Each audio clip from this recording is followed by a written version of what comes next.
Hi ನಮಸ್ಕಾರ. Lakshmiram YouTube ಚಾನಲ್‌ಗೆ ಸ್ವಾಗತ. ಇವತ್ತಿನ ರೆಸಿಪಿ ಜೊತೆ ನಿಮ್ಮ ಜೊತೆ ಇದ್ದೀನಿ ನಾನು ನಿಮ್ಮ ಲಕ್ಷ್ಮೀರಾಮ್.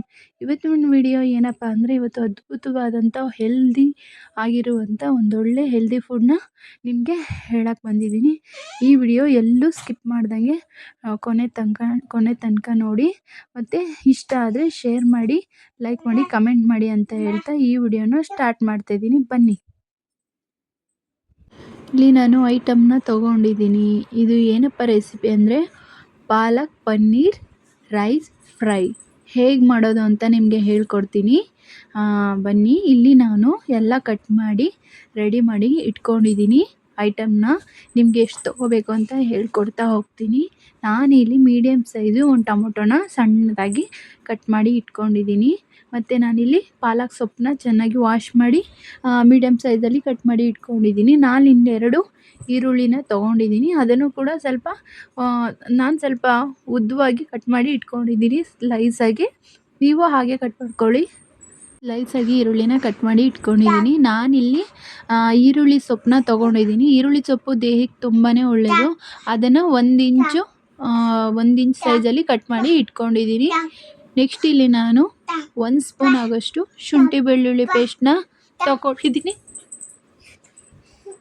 ನನ್ನ ಮಗ ಇವತ್ತು ಯಾಕೋ ಅಡುಗೆ ಮಾಡೋಕ್ಕೆ ಬಿಡ್ತಾ ಇಲ್ಲ, ತುಂಬ ಹಠ ಮಾಡ್ತಿದ್ದಾನೆ. ಆದರೂ ಕೂಡ ಅವನ್ನ ಸಮಾಧಾನ ಮಾಡಿ ನಾನಿಲ್ಲಿ ವಿಡಿಯೋನ ಸ್ಟಾರ್ಟ್ ಮಾಡೋಕ್ಕೆ ಬಂದಿದ್ದೀನಿ. ನೆಕ್ಸ್ಟು ಇನ್ನೇನು ತೊಗೋಬೇಕು ಅಂತ ನಾನು ಹೇಳ್ತಾ ಹೋಗ್ತೀನಿ. ನಾನಿಲ್ಲಿ ಅರ್ಧ ಬೌಲ್ ಪನ್ನೀರನ್ನ ತುರ್ಕೊಂಡು ಇಟ್ಕೊಂಡಿದ್ದೀನಿ. ಇಲ್ಲಿ ನಾನು ಒಂದು 7 ಮೆಣಸಿನ್ಕಾಯಿನ ಉದ್ದವಾಗಿ ಕಟ್ ಮಾಡಿ ಇಟ್ಕೊಂಡಿದ್ದೀನಿ. ನಾನಿಲ್ಲಿ ಸ್ಟಾರ್ ಮೂಗನ್ನ ಸ್ವಲ್ಪ ಬಿಡಿಸ್ಕೊಂಡು ಇಟ್ಕೊಂಡಿದ್ದೀನಿ. ನೆಕ್ಸ್ಟ್ ಇಲ್ಲಿ ನಾನು ಅರ್ಧ ಸ್ಪೂನು ಸಾಸಿವೆ ತೊಗೊಂಡಿದ್ದೀನಿ. 2 ಲವಂಗನ ತೊಗೊಂಡು ಇಟ್ಕೊಂಡಿದ್ದೀನಿ. ಮತ್ತು ಇಲ್ಲಿ ನಾನು 1 ಏಲಕ್ಕಿನ ತೊಗೊಂಡು ಇಟ್ಕೊಂಡಿದ್ದೀನಿ. ಗ್ಯಾಸ್ ಸ್ಟವ್ನ ಆನ್ ಮಾಡಿ ನಾನು ಇಲ್ಲಿ ಪಾತ್ರೆ ಇಟ್ಕೊಂಡಿದ್ದೀನಿ. ಇದು ಸ್ವಲ್ಪ ಚೆನ್ನಾಗಿ ಬಿಸಿ ಆಗೋಕ್ಕೆ ಬಿಡ್ತಾ ಇದ್ದೀನಿ ನಾನು. ಗ್ಯಾಸ್ ಆನ್ ಮಾಡಿದ್ದೀನಿ. ಇವಾಗ ಪಾತ್ರೆ ಬಿಸಿಯಾಗಿದೆ. ಇಲ್ಲಿ ನಾನು 5 ಸ್ಪೂನ್ ಆಯಲ್ನ ಹಾಕ್ಕೊತಾ ಇದ್ದೀನಿ. ಆಯಲ್ ಸ್ವಲ್ಪ ಲೈಟಾಗಿ ಬಿಸಿ ಆಗಬೇಕು. ಇವಾಗ ಇಲ್ಲಿ ಆಯಲ್ಲು ಸ್ವಲ್ಪ ಬಿಸಿ ಆಗಿದೆ. ಇದಕ್ಕೆ ನಾನು ಅರ್ಧ ಸ್ಪೂನ್ ಸಾಸಿವೆನ ಹಾಕ್ಕೊತಾ ಇದ್ದೀನಿ. ಇದಕ್ಕೆ ಜಾಸ್ತಿ ಏನು ಬೇಡ, ಅರ್ಧ ಸ್ಪೂನ್ ಆದರೆ ಸಾಕು. ಇಲ್ಲಿ ನಾನು ಕಮ್ಮಿ ತೊಗೊಂಡಿರೋದ್ರಿಂದ ಕ್ವಾಲಿಟಿಗಳನ್ನ ಇದಕ್ಕೆ ಕಮ್ಮಿ ಸಾಸಿವೆ ಹಾಕ್ತಾಯಿದ್ದೀನಿ. ನೀವು ಜಾಸ್ತಿ ಮಾಡ್ಕೋಬೇಕು ಅಂದರೆ ರೈಸಲ್ಲಿ ನೀವು ಸ್ವಲ್ಪ ಜಾಸ್ತಿನೇ ತೊಗೋಬೋದು. ಇಲ್ಲಿ ನಾನು 2 ಲವಂಗ ಹಾಕಿದ್ದೀನಿ, 1 ಏಲಕ್ಕಿನ ಹಾಕ್ಕೊತಾ ಇದ್ದೀನಿ. ನೆಕ್ಸ್ಟ್ ಇಲ್ಲಿ ನಾನು ಕಟ್ ಮಾಡಿ ಇಟ್ಕೊಂಡಿರುವಂಥ ಸ್ಟಾರ್ ಮೊಗ್ಗನ ಅದರಲ್ಲಿ ಹಾಕ್ಕೊತಾ ಇದ್ದೀನಿ. ಮೆಣಸಿನ್ಕಾಯಿನ ನಾನಿಲ್ಲಿ ಹಾಕ್ಕೊಂಡಿದ್ದೀನಿ. ನೆಕ್ಸ್ಟು ನಾನು ಇಲ್ಲಿ ಈರುಳ್ಳಿನ ಹಾಕ್ಕೊತಾ ಇದ್ದೀನಿ. ನಾನು ಈರುಳ್ಳಿನ ಇಲ್ಲಿ ಉದ್ದವಾಗಿ ಕಟ್ ಮಾಡಿ ಇಟ್ಕೊಂಡಿದ್ದೀನಿ. ನೀವು ಉದ್ದವಾಗಿ ಕಟ್ ಮಾಡಿ ಇಟ್ಕೊಳ್ಳಿ, ಆವಾಗಲೇ ಫ್ರೈಗೆ ಚೆನ್ನಾಗಿರುತ್ತೆ. ಇವಾಗ ನಾನು ಮೆಣಸಿನ್ಕಾಯಿ ಮತ್ತು ಈರುಳ್ಳಿನ ಎರಡನ್ನೂ ಕೂಡ ಚೆನ್ನಾಗಿ ಫ್ರೈ ಮಾಡೋಣ. ಇಲ್ಲಿ ನಿಧಾನವಾಗಿ ನೀವು ಈರುಳ್ಳಿ ಮತ್ತು ಮೆಣಸಿನ್ಕಾಯಿನ ಫ್ರೈ ಮಾಡ್ಕೊಂಡು ಬನ್ನಿ. ಇವೆರಡು ಕೂಡ ಚೆನ್ನಾಗಿ ಫ್ರೈ ಆಗಿದ್ರೇ ತುಂಬ ಟೇಸ್ಟ್ ಇರುತ್ತೆ. ನಿಧಾನವಾಗಿ ಫ್ರೈ ಮಾಡ್ಕೊಂಡು ಬನ್ನಿ. ನಾನಿಲ್ಲಿ ಇದಕ್ಕೆ ಅರ್ಧ ಸ್ಪೂನು ಅರಿಶಿಣದ ಪೌಡ್ರನ್ನ ಹಾಕ್ಕೊತಾ ಇದ್ದೀನಿ. ಅರಿಶಿಣದ ಪೌಡ್ರು ಆರೋಗ್ಯಕ್ಕೂ ಒಳ್ಳೆಯದು ಮತ್ತು ಕಲರು ಕೂಡ ಇಷ್ಟು ಚೆನ್ನಾಗಿ ಮಿಕ್ಸಾಗಿ ಚೇಂಜ್ ಆಗ್ತಿದೆ ನೋಡಿ. ಎಲ್ಲ ಮಿಕ್ಸಾಗಿ ಕಲರ್ ಮಾತ್ರ ತುಂಬಾ ಚೆನ್ನಾಗಿ ಬರ್ತಿದೆ. ಇವಾಗ ನಾನು ಇದಕ್ಕೆ 1 ಸ್ಪೂನ್ ಶುಂಠಿ ಬೆಳ್ಳುಳ್ಳಿ ಪೇಸ್ಟ್ನ ಹಾಕ್ಕೊತಾ ಇದ್ದೀನಿ. ಇದನ್ನು ಕೂಡ ನೀವು ಅದ್ರ ಜೊತೆ ಮಿಕ್ಸ್ ಮಾಡಿ ಫ್ರೈ ಮಾಡಿ. ಇವಾಗ ಇದು ಚೆನ್ನಾಗಿ ಮಿಕ್ಸಾಗಿ ಫ್ರೈ ಆಗ್ತಿದೆ. ಹೀಗೆ ಮಿಕ್ಸ್ ಮಾಡಿ. ಚೆನ್ನಾಗಿ ಫ್ರೈ ಆಗಿದೆ. ಇವಾಗ ನಾನಿಲ್ಲಿ 1 ಟೊಮೊಟೊನ ಸಣ್ಣದಾಗಿ ಕಟ್ ಮಾಡಿ ಇಟ್ಕೊಂಡಿದ್ನಲ್ಲ ಅದನ್ನು ಇವಾಗ ಹಾಕ್ಕೊತಾ ಇದ್ದೀನಿ. ಇವಾಗ ಟೊಮೊಟೊ, ಈರುಳ್ಳಿ, ಮೆಣಸಿನ್ಕಾಯಿ ಇವೆಲ್ಲನೂ ಕೂಡ ಚೆನ್ನಾಗಿ ಫ್ರೈ ಮಾಡ್ತಾ ಬರೋಣ. ಆಲ್ರೆಡಿ ಈರುಳ್ಳಿ ಎಲ್ಲ ಫ್ರೈ ಆಗಿದೆ. ಇವಾಗ ಟೊಮೊಟೊ ಫ್ರೈ ಆಗಬೇಕು. ಹಾಗೆ ಮಿಕ್ಸ್ ಮಾಡ್ತಾ ಬನ್ನಿ. ಚೆನ್ನಾಗಿ ಫ್ರೈ ಮಾಡಬೇಕದು, ಹಸಿ ವಾಸನೆ ಹೋಗಬೇಕು ಟೊಮೊಟೊ ಎಲ್ಲ ಕೂಡ. ಇವಾಗ ಚೆನ್ನಾಗಿ ಮಿಕ್ಸ್ ಆಗಿ ಎಲ್ಲ ಕೂಡ ಇವಾಗ ಬೆಂದಿದೆ. ಇವಾಗ ನಾನು ಇದಕ್ಕೆ ಅರ್ಧ ಸ್ಪೂನ್ ಉಪ್ಪು ಹಾಕ್ಕೊಂಡು ಎಲ್ಲನೂ ಚೆನ್ನಾಗಿ ಮಿಕ್ಸ್ ಮಾಡ್ತಾ ಬರ್ತೀನಿ. ಇದು ಉಪ್ಪು ಹಾಕೋದ್ರಿಂದ ಚೆನ್ನಾಗಿ ಟೇಸ್ಟ್ ಎಲ್ಲ ಮಿಕ್ಸ್ ಆಗುತ್ತೆ ಅದರಲ್ಲಿ. ಇವಾಗ ನಾನಿಲ್ಲಿ ಪಾಲಕ್ ಸೊಪ್ಪನ್ನ ಕಟ್ ಮಾಡಿರುವಂಥ ಪಾಲಕ್ ಸೊಪ್ಪನ್ನ ಹಾಕ್ಕೊತಾ ಇದ್ದೀನಿ. ಇದನ್ನು ಕೂಡ ನೀವು ಲೈಟಾಗಿ ನಿಧಾನವಾಗಿ ಫ್ರೈ ಮಾಡ್ತಾ ಬನ್ನಿ. ಪಾಲಕ್ ಸೊಪ್ಪಲ್ಲಿರೋ ನೀರಿನ ಅಂಶ ಎಲ್ಲ ಹೋಗಿ ಪಾಲಕ್ ಸೊಪ್ಪು ಬೇಗ ಫ್ರೈ ಆಗೋಗುತ್ತೆ. ಅದಕ್ಕೆ ಅದು ಜಾಸ್ತಿ ಫ್ರೈ ಮಾಡೋ ಅವಶ್ಯಕತೆ ಇಲ್ಲ.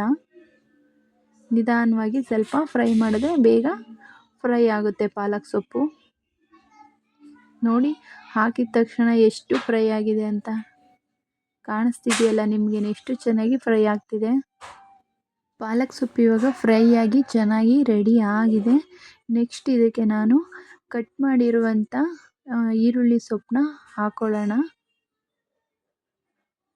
ಇಲ್ಲಿ ನಾನು ಕಟ್ ಮಾಡಿರೋಂಥ ಈರುಳ್ಳಿ ಸೊಪ್ಪನ್ನ ಹಾಕ್ಕೊತಾ ಇದ್ದೀನಿ. ಇದು ಜಾಸ್ತಿ ಏನು ಫ್ರೈ ಆಗೋ ಅವಶ್ಯಕತೆ ಇಲ್ಲ. ಈರುಳ್ಳಿ ಸೊಪ್ಪು ಜಸ್ಟ್ ಒಂದು 4 ರೌಂಡ್ ಹಿಂಗೆ ಫ್ರೈ ಮಾಡಿದ್ರೇ ಫ್ರೈ ಆಗುತ್ತೆ. ಇದು ಬೇಗ ಫ್ರೈ ಆಗಿಬಿಡುತ್ತೆ. ನೋಡಿ ಎಷ್ಟು ಚೆನ್ನಾಗಿ ಕಾಣಿಸ್ತಿದೆ, ಕಲರ್ಫುಲ್ಲಾಗಿ ಕಾಣಿಸ್ತಿದೆ. ಟೊಮೊಟೊ, ಪಾಲಕ್ ಸೊಪ್ಪು, ಈರುಳ್ಳಿ ಸೊಪ್ಪು ಎಲ್ಲ ಎಷ್ಟು ಚೆನ್ನಾಗಿ ಕಾಣಿಸ್ತಿದೆ ಅಂತ. ಈ ಥರ ನೀವು ನಿಧಾನಕ್ಕೆ ಎಲ್ಲನೂ ಮಿಕ್ಸ್ ಮಾಡಿ ಚೆನ್ನಾಗಿ ಫ್ರೈ ಮಾಡ್ಕೊಳ್ಳಿ. ಆ ಪಾಲಕ್ ಸೊಪ್ಪು ಮತ್ತು ಈರುಳ್ಳಿದು ಫ್ಲೇವರ್ ಗಮ್ ಅಂತಿದೆ ನೋಡಿ, ಎಷ್ಟು ಚೆನ್ನಾಗಿ ಬರ್ತಿದೆ ಅಂತ. ಇವಾಗ ಈರುಳ್ಳಿ ಸೊಪ್ಪು ಚೆನ್ನಾಗಿ ಫ್ರೈ ಆಗಿದೆ. ಇವಾಗ ನಾನು ಇದಕ್ಕೆ ಆವಾಗಲೇ ನಾನು ತುರಿದಿಟ್ಕೊಂಡಿದ್ನಲ್ಲ ಪನ್ನೀರನ್ನ ಹಾಕ್ಕೊತಾ ಇದ್ದೀನಿ.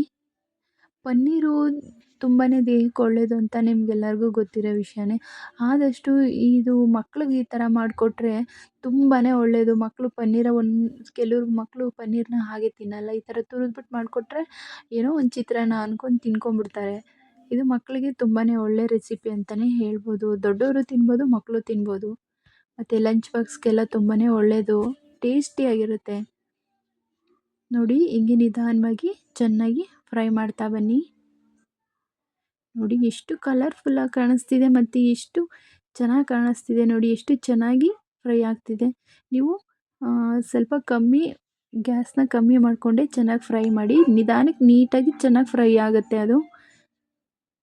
ನೋಡಿ ಎಷ್ಟು ಚೆನ್ನಾಗಿ ಫ್ರೈ ಆಗ್ತಿದೆ ಅಂತ.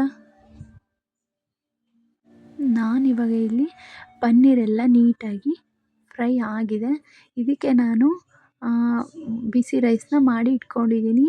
1 ಬೌಲ್ ಬಿಸಿ ರೈಸ್ನ ತೊಗೊಂಡಿದ್ದೀನಿ. ಅದನ್ನು ಇದಕ್ಕೆ ಹಾಕಿ ಚೆನ್ನಾಗಿ ಫ್ರೈ ಮಾಡ್ತಾ ಇದ್ದೀನಿ.